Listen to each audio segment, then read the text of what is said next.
嗰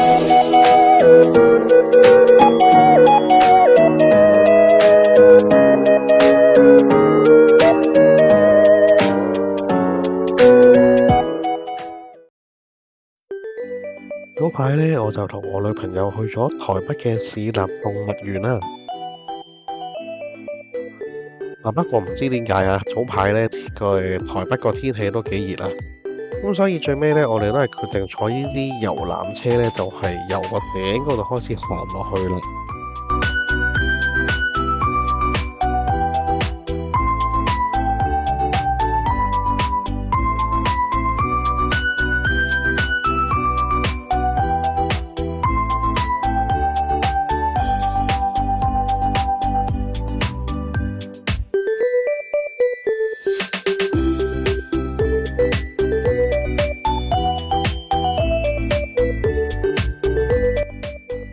咁嚟到終點站之後呢，我哋就開始行呢個動物園啦。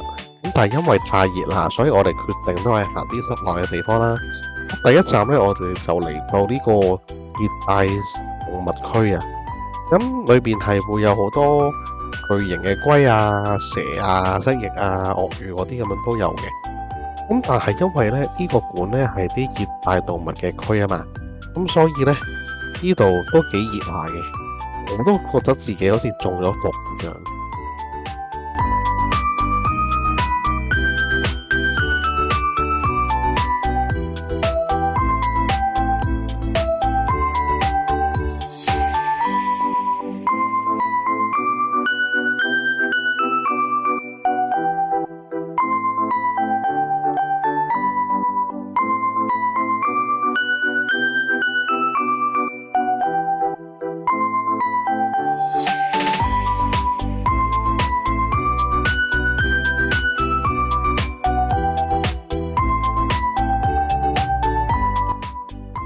出咗嚟之後呢，神切真係搞不撚掂啦！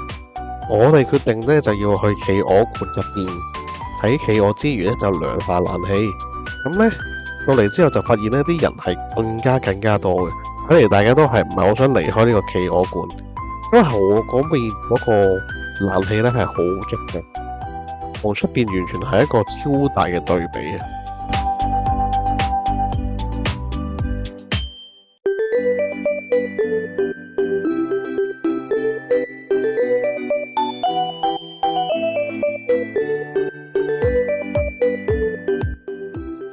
哇！呢度呢可以近距離咁樣睇呢隻黑熊，幾有型。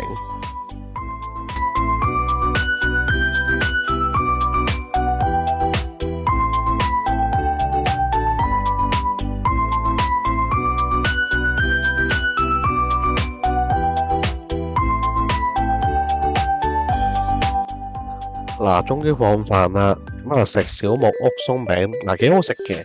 我都建議大家呢，如果嚟台北嘅時候都可以試下呢一間小木屋鬆餅嘅。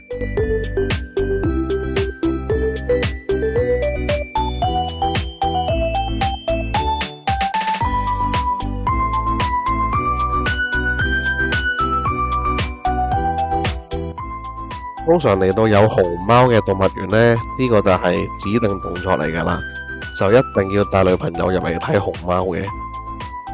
其實呢，我就覺得冇乜特別嘅啫，都係隻熊貓喺度好可愛咁行嚟行去咯。咁我唔知有啲咩好睇啦。係啦，呢個係我個人感想。咁但係女朋友就幾中意睇嘅。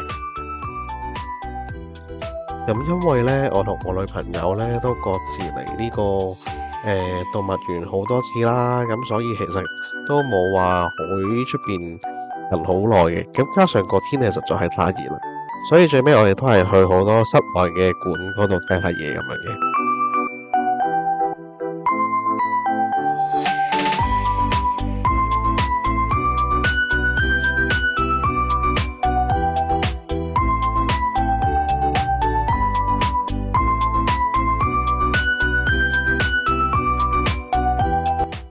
嚟過咁多次先知道，原來呢隻暴龍隻眼係識喐㗎。